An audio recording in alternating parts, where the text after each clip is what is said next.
Sa dalawang sulat na ito ay sinikap kong gisingin ang malinis ninyong isipan sa pamamagitan ng pagpapaalala ng ilang mga bagay. Alalahanin ninyo ang mga sinabi noon ng mga banal na propeta at ang utos na ibinigay sa inyo ng Panginoon at tagapagligtas sa pamamagitan ng mga apostol na isinugo sa inyo.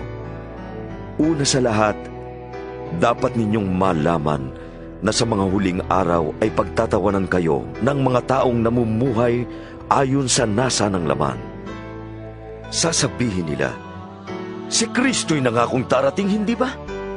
Nasaan na siya? Namatay na ang ating mga ninuno, ngunit wala pa ring pagbabago buhat ng likhain ng mundong ito. Walang halaga sa kanila ang katotohanang ang langit at lupa ay nilikha ng Diyos sa pamamagitan ng kanyang salita. Nilikha ang lupa buhat sa tubig at sa pamamagitan ng tubig. Sa pamamagitan din ng tubig, ginunaw ang daigdig ng panahong iyon.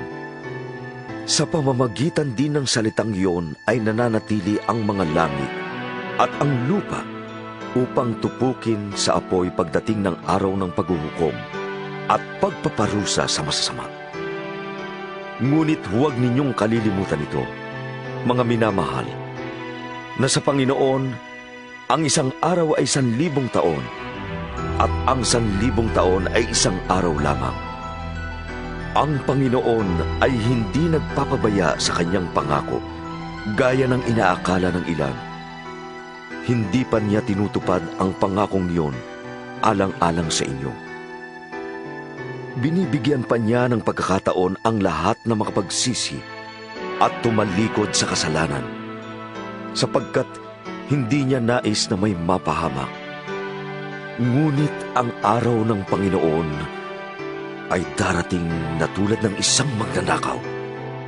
Sa araw na iyon, ang kalangitan ay biglang mawawala, kasabay ng isang malakas na ugong. Matutupok ang araw, buwan, at mga bituin. Ang mundo at ang lahat ng mga bagay na naririto ay mawawala.